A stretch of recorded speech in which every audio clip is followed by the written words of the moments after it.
না কাছে আয় না। তখনকার দিনে 1982 সনে এটা সারা বাংলাদেশে এটা একটা জাতীয় সঙ্গীতের মতো হয়ে গেছে। আচ্ছা একটা গান রুবেলটা বানালাম সলো হিরো, আমি শাহিন শাহ। এমন কোনো হল নাই যে হলে মানে একটা সিট খালি ছিল। আজকে আমাদের সাথে উপস্থিত রয়েছে একজন গুণী এবং যোগ্য পরিচালক আবুল খায়ের বুলবুল ভাই। আজকে তার সঙ্গে কথা বলবো, তার সঙ্গে আড্ডা হবে। চলো, আসসালামু আলাইকুম। ওয়ালাইকুম আসসালাম ওয়া রাহমাতুল্লাহি ওয়া বারাকাতুহু। ভাইয়া কেমন আছেন? আলহামদুলিল্লাহ, আল্লাহ ভালো রেখেছে, আল্লাহর কাছে লাখ লাখ শুকরিয়া। এই বয়সে আমি সুস্থ আছি। এলেন কিভাবে, কার মাধ্যমে, কত সালে? কারো মাধ্যমে না, ইউনিভার্সিটিতে যখন ফার্স্ট ইয়ার ভর্তি 1970 সনে, তখন তো উত্তাল ঢাকা, এই যে বাংলাদেশ ইয়ে করার জন্য, স্বাধীনতার জন্য নানান ক্লাস হয় না। একদিন ঘুরতে ঘুরতে এফডিসিতে আসলাম। আসার পর এখানে দেখলাম আজিম সাহেব, আর আজিম সাহেবের সাথে আমার উস্তাদ যিনি আকবর কবির পিন্টু সাহেব, ওনারা গাড়ি থেকে নামলো। তার সাথে সিকান্দার নামে একজন ওনাদের চিফ অ্যাসিস্ট্যান্ট, 1 নম্বর ফ্লোরে শুটিং, মানে বিকালবেলা শুটিং হবে। তো এমনি ওখানে দেখে সালাম দিলাম, নর্মাল ইউনিভার্সিটি বললাম, মানে যেরকম স্মার্ট হয় এরকম সালাম দিলাম। সালাম দিলাম তো জিজ্ঞেস তুমি করতে গেছে না, ইউনিভার্সিটি আসছি। আমার এক ফ্রেন্ডও ছিল সিরাজ নামের। আসার পর উনি জিজ্ঞেস করলো তোমার বাড়ি কোথায়? মানে আমার বাড়ি তো ফেনী। ফেনী কোথায়? বলে জালেস্কর ইউনিয়ন। এই আকবর জালেস্করের ভূঁইয়াবাড়ি। আমরা আমাদের বাড়ি তো ভূঁইয়াবাড়ি। আচ্ছা আচ্ছা। তো ওইটা লাতুইয়া কী হয়? আমরা তো আমার চাচা হয়, আমার মামা। তো এই কথা তো এখানে কী করছে? আমরা করেছে কোনো ইয়ে নাই, ক্লাস হয় না, ইউনিভার্সিটিতে আসছি, ঘুরছে। মানে ক্লাস একটা হয় না, 3টা হয় না, আবার মিছিলে যাইতে হয়, এই করতে হয়, সে করতে হয়, এই করতে করতে ও মা একটু পরে দেখি যে আসে এমনভাবে, মানে পায়ে হাত দিয়ে সালাম করে সব, মানে একটা ডাইরেক্টরে। মানে এটা দেখে আমার খুব এত মানে ইমপ্রেসিভ হলাম, আমি যে ইমপ্রেস হলাম যে একটা সিনেমা পরিচালকটা এত সম্মান করে। তো আমি তখন ওই সিকান্দার আছে, এর মধ্যে এরা আবার আজিম সাহেব এবং তার পরিচালক মানে আকবর কবির সাহেব দোতলায় অফিস রুমে চলে গেলেন। আমি সিকান্দারের সাথে কিছুক্ষণ কথা বললাম। ও কথা বলতে বলতে ও বললো, আমাদের এখানে পার্ট টাইম কাজ করতে পারেন, আপনি ইচ্ছা করলে আপনি মাঝে মাঝে এসে কাজ করতে পারেন। আপনি যেহেতু আপনার দেশে আপনার হিসাবে ফুয়াতো ভাই হয়, তো এই হিসেবে আসুন। এরপর নামার পরে আমি বললাম যে ভাইয়া, আমি তো পার্ট টাইম আপনার সাথে একটু কাজ শিখতে চাই, কীভাবে এসটিনি করার জন্য। ছবির নাম হলো পলাশের রং। ওই ছবি থেকে আপনার শুরু হয়? এসব ওখান থেকে শুরু। এই ওটা প্রায় 25% কাজ হয়ে গেছে আর কি। 2 নম্বর, এই 1 নম্বর ফ্লোরে শুটিং হচ্ছিল। তো তুমি তাইলে এক কাজ করো, তোমার যখন ক্লাস থাকবে না তখন আসবে। তোমার আমি ভাই আমার একটু সুযোগ দেব, যেদিন ক্লাস থাকে বা যখন ক্লাস থাকে তখন আমি একটু লেটে আসবো। আর এটা আপনি কয় দেখো, মানে ফিল্মে তো আসতে চায় না মানুষ, তো তোমার যে আগ্রহ হয়েছে আসার জন্য তুমি আসো, কোনো সমস্যা নেই, আসো। তো আমি তোমার এই স্পেস দেবো, কারণ তুমি ইউনিভার্সিটিতে ভর্তি চাই, ঢাকা ইউনিভার্সিটির মতো জায়গায় করো, ভর্তি হতে তোমার ক্লাস মিস হবে না। আসছি। আপনি এখন পর্যন্ত কতগুলো চলচ্চিত্রে সহকারী পরিচালক হিসেবে কাজ করেছেন? 90-এর উপর, 100-র কাছাকাছি। প্রধান সহকারী, 4th অ্যাসিস্ট্যান্ট থেকে আরম্ভ করে আমি বাদশা ছবিতে প্রথম চিফ অ্যাসিস্ট্যান্ট হই। আচ্ছা আচ্ছা। বাদশা ছবিতে রঙিন ফার্স্ট বাংলাদেশের প্রথম কালার ছবি। আচ্ছা, আপনার কয়েকজন পরিচালকের নাম বলুন যাদের সাথে সহকারী পরিচালক। আমি আকবর পিন্টুর সাথে যখন কাজ করতাম তখন এর পরবর্তীতে কাজ করছি আলমগীর কুমকুমের সাথে। তারপরে কাজ করলাম এই যে সাইদুর রহমান সাইদের সাথে। তারপরে কাজ করলাম আদালত ছবিতে, যখন সিবিএসসি হিসেবে কাজ করছিলাম তখন ওই ছবির হিরো ছিল এই সোহেল রানা সাহেব। তো 74 আমার বাদশা ছবি তখন রিলিজ হয়েছে। আমি তখন এই শাবানা আলমগীর ওই ছবির নায়িকা ছিল, এখন এতে আছে যে কী কয় নাম, আমেরিকাতে আছেন উনি, ভদ্রলোক, ওই ডাইরেক্টর আবুল বাদশার জন্য ওনার সাথে কাজ করতেছিলাম।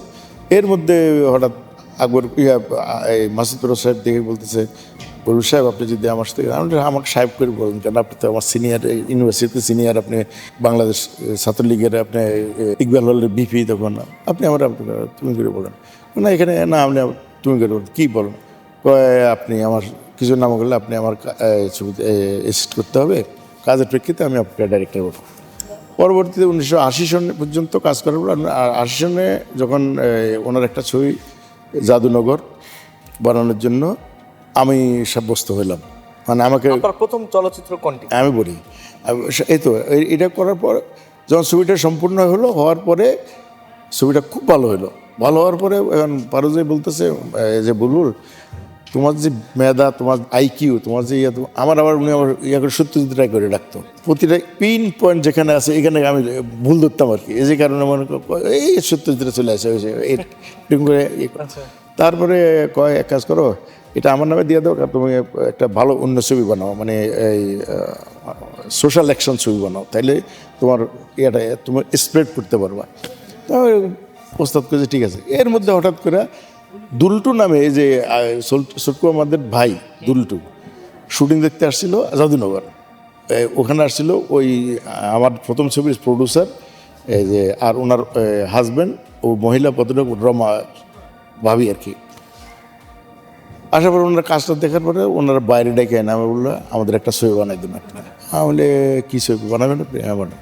তখন এই ছবি এই মানে ডাইরেক্টর হওয়ার জন্য তো পরশ সাহেব বললাম, পারবে ভাই আপনি তো এটাতে রিলিজ দিবেন, আমার তো বয়স থাকতে জানা, আমার একটা অফার আছে ছবি বানানোর জন্য, ইয়ার ডাইরেক্টর হওয়ার জন্য।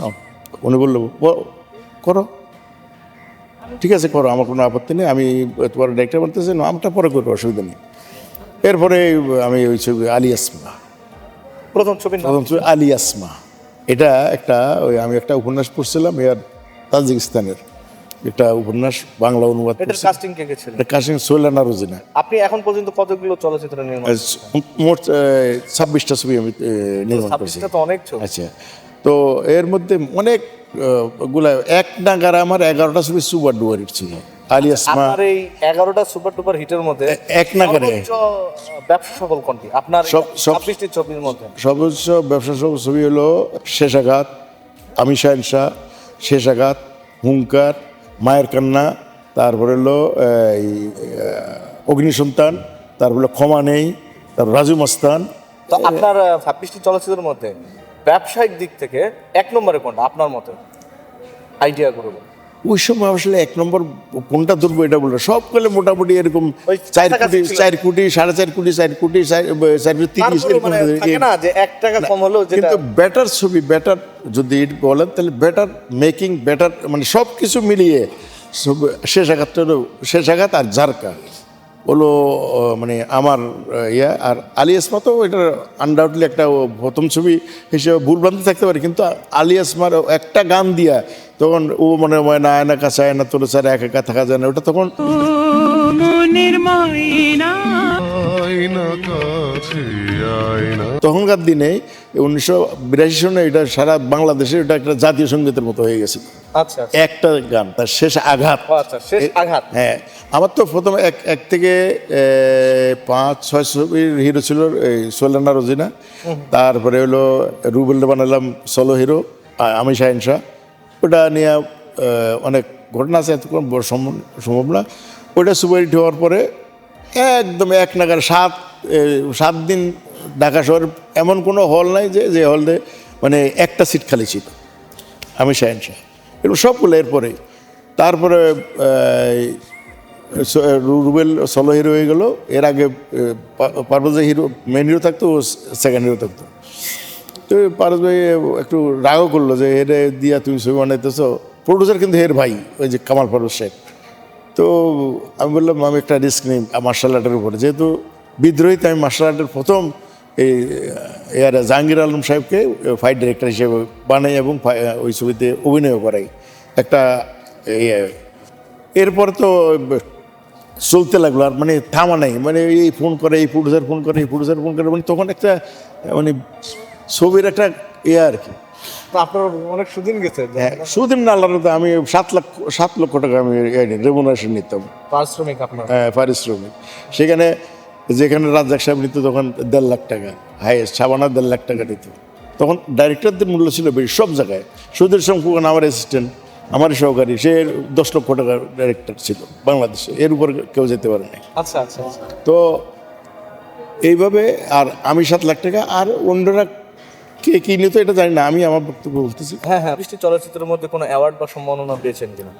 আমার এই যে অগ্নিসন্ধানে আমি নমিনেশন পেয়েছিলাম, এবার সেবার অ্যাওয়ার্ড পেয়ে গেছে এজেমেন্টু। আচ্ছা, আপনার ছবি থেকে কোনো আর্টিস্ট অ্যাওয়ার্ড পেয়েছিল কিনা?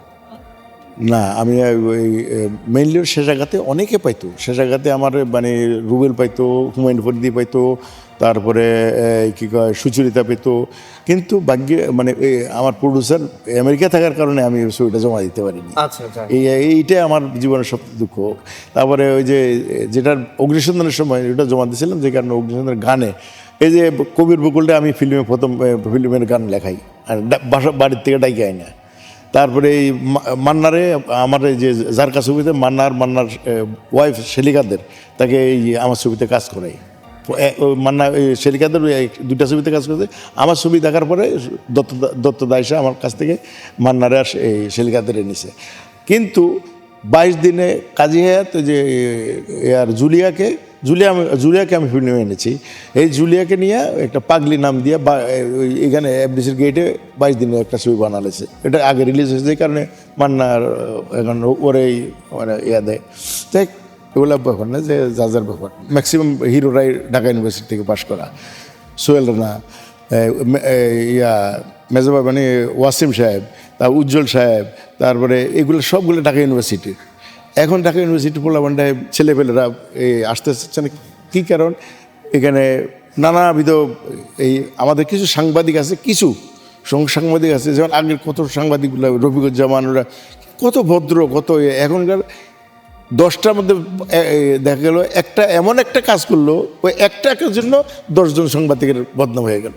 এমন বদনাম হলো যে এরা মানে ফিল্ম না মানে টোটাল ফিল্ম ইন্ডাস্ট্রিকে ধ্বংস করে দিল। আমাদের বাংলা চলচ্চিত্রের দর্শকদের উদ্দেশ্যে কিছু বলেন, যাতে বাংলা চলচ্চিত্র আসলে বাংলা চলচ্চিত্র আমাদের, ক্যামেরার দিকে তাকান। আমরা বিদেশি কালচার, বিদেশি নিয়ে এত মেতে উঠেছি, যে কারণে আমাদের বাংলা চলচ্চিত্রের বাংলার কালচারালি যে আগে শিল্পকলা, তারপর বিভিন্ন মঞ্চ, বিভিন্ন ইয়াতে কাজ হতো, এগুলো এখন হচ্ছে না। এই কারণ হচ্ছে একটি, আমাদের কোনো না কোনো কারণে দেশাত্মবোধ দূরে চলে গেছে। দেশাত্মবোধ যখন আসবে, ফিরে আসবে, অটোমেটিকলি আমাদের সিনেমারও উত্তরণ হবে। সবাইকে আমি আবারও অনুরোধ করব, আমার প্রিয় দেশবাসী ভাই ও বোনদেরকে, সিনেমা হলে আসেন, ছবি দেখেন। বাংলাদেশে এখন ভালো ভালো ছবি বানাচ্ছে, বিশেষত ইয়াং জেনারেশন, নতুন প্রজন্ম আমাদের থেকেও ভালো ভালো ছবি বানাচ্ছে। ধন্যবাদ ভাই আপনার মূল্যবান সময় দেওয়ার জন্য। আর দর্শক, ভাইয়ের সাথে আমিও একমত। আর আমাদের এই সিনে ল্যাব 24 চ্যানেলটি সাবস্ক্রাইব করে আমাদের পাশে থাকবেন। আসসালামু আলাইকুম।